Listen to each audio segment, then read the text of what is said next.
محترم سامعین اکرام، السلام علیکم۔ آج کی اس ویڈیو میں پیش کرنے والے ہیں غم ہجر کا وہ واقعہ کہ جس کو سننے کے بعد آپ کی آنکھوں میں آنسو آ جائیں گے، یعنی کہ حضرت بلال حبشی رضی اللہ تعالیٰ عنہ کا واقعہ کہ جب نبی کریم صلی اللہ تعالیٰ علیہ وسلم وصال فرما گئے تو اس کے بعد حضرت بلال کا کیا حال تھا، اس کو اس ویڈیو میں آپ بغور سماعت کریں گے۔ حضرت بلال حبشی کو کون نہیں جانتا؟ آپ کی اسلام اور نبی کریم صلی اللہ تعالیٰ علیہ وسلم کی محبت اس قدر زیادہ تھی کہ جن کے قصے آج بھی بیان کیے جاتے ہیں۔ یہاں تک کہ آپ کا جو آقا تھا، سردار تھا امیہ بن خلف، اس نے حضرت بلال حبشی کے اوپر اتنے ظلم کیے کہ اگر کوئی عام انسان ہو تو وہ ان کی تاب نہ لاتا اور اسلام سے روگردانی کر بیٹھتا۔ حضرت بلال حبشی کے بارے میں آتا ہے کہ اس کے سردار امیہ بن خلف حضرت بلال حبشی کو عرب کی اس گرم ریت پہ ڈال دیا کرتا تھا کہ جس پر ننگے پیر چلنا بھی دشوار تھا۔ حضرت بلال حبشی کے جسم سے کپڑے اتار کر ان کو اس ریتیلی گرم زمین پہ لٹا دیا جاتا اور ان کے سینے پر بھاری چٹان جیسے پتھروں کو رکھ دیا جاتا۔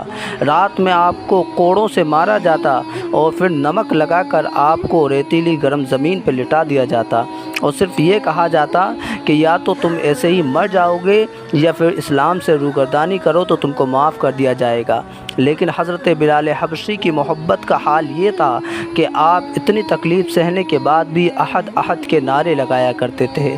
تو انہی حضرت بلال حبشی رضی اللہ تعالیٰ عنہ کی محبت کا کیا حال تھا، ہمارے آقا کی وصال کرنے کے بعد حضرت بلال کا کیا حال تھا، وہ اس ویڈیو میں آپ غور سے سماعت کریں اور اپنے قلوب کو منور و مجلہ کریں۔ حضرت بلال رضی اللہ تعالیٰ عنہ کو حضور صلی اللہ تعالیٰ علیہ وسلم سے بڑی محبت تھی۔ حضور صلی اللہ تعالیٰ علیہ وسلم کا جب وصال ہو گیا تو آپ مدینہ کی گلیوں میں یہ کہتے ہوئے پھرتے تھے کہ لوگوں، تم نے کہیں رسول اللہ صلی اللہ تعالیٰ علیہ وسلم کو دیکھا ہے تو مجھے بھی دکھا دو یا مجھے آپ کا پتہ بتا دو۔ پھر آپ اسی غم ہجر میں مدینہ کو چھوڑ کر ملک شام کے شہر حلب میں چلے گئے۔ 1 سال کے بعد آپ نے حضور صلی اللہ تعالیٰ علیہ وسلم کو خواب میں دیکھا۔ حضور نے آپ سے فرمایا کہ اے بلال، تو نے ہم سے ملنا کیوں چھوڑ دیا؟ کیا تمہارا دل ہم سے ملنے کو نہیں چاہتا؟ حضرت بلال یہ خواب دیکھ کر لبیک یا سیدی، اے آقا غلام حاضر ہے کہتے ہوئے اٹھے اور اسی وقت رات ہی کو اونٹنی پر سوار ہو کر مدینے کو چل پڑے۔ رات دن برابر چل کر مدینہ منورہ میں داخل ہوئے۔ حضرت بلال پہلے سیدھے مسجد نبوی میں پہنچے اور حضور کو ڈھونڈا مگر حضور کو نہ دیکھا۔ اس عرصے میں بلال کے آنے کا سارے مدینے والے کو معلوم ہو گیا کہ آج رسول اللہ صلی اللہ تعالیٰ علیہ وسلم کے مؤذن بلال آئے ہیں۔ سب نے مل کر بلال سے درخواست کی کہ اللہ کے لیے ایک دفعہ وہ اذان سنا دو جو رسول اللہ صلی اللہ تعالیٰ علیہ وسلم کو سناتے تھے۔ بلال فرمانے لگے، دوستو، یہ بات میری طاقت سے باہر ہے، کیونکہ میں جب حضور کی اس دنیاوی زندگی میں اذان کہا کرتا تھا تو جس وقت اشہد محمد رسول اللہ کہتا تھا، رسول اللہ صلی اللہ تعالیٰ علیہ وسلم کو سامنے آنکھوں سے دیکھ لیتا تھا۔ اب بتاؤ کہ کیسے دیکھوں گا؟ مجھے اس خدمت سے معاف رکھو۔ ہر چند لوگوں نے اصرار کیا مگر حضرت بلال نے انکار ہی کیا۔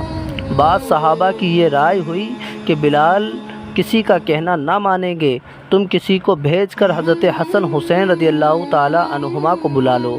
اگر وہ آ کر بلال سے اذان کی فرمائش کریں گے تو بلال ضرور مان جائیں گے، کیونکہ حضور کے اہل بیت سے بلال کو عشق ہے۔ یہ سن کر ایک صاحب جا کر حضرت حسن حسین کو بلا لائے۔ حضرت حسین رضی اللہ تعالیٰ عنہ نے آ کر بلال کا ہاتھ پکڑ کر فرمایا کہ اے بلال، آج ہمیں بھی وہی اذان سنا دو جو ہمارے نانا جان کو سنایا کرتے تھے۔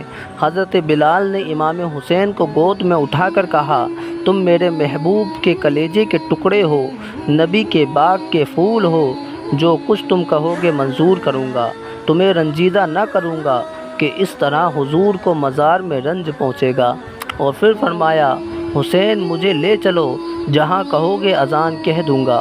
حضرت حسین نے حضرت بلال کا ہاتھ پکڑ کر آپ کو مسجد کی چھت پر کھڑا کر دیا۔ بلال نے اذان کہنا شروع کی، اللہ اکبر۔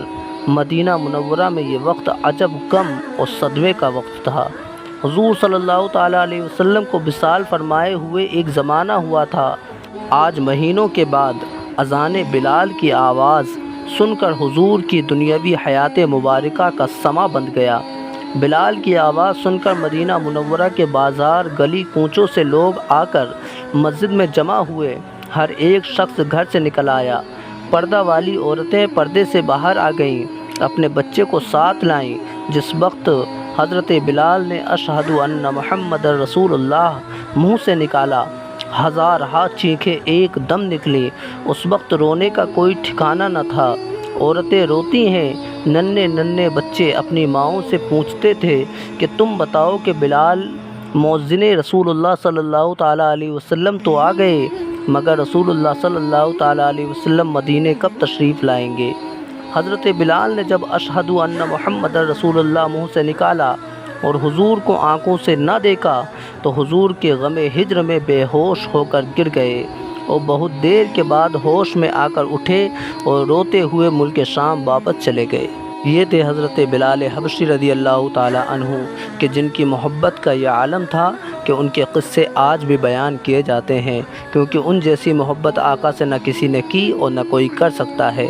اللہ تعالیٰ ہم سب کو بھی حضرت بلال جیسی محبت کرنے کی توفیق عطا فرمائے۔ ایسے ہی دلچسپ واقعات جاننے کے لیے ویڈیو کو لائک، شیئر اینڈ چینل کو سبسکرائب کریں۔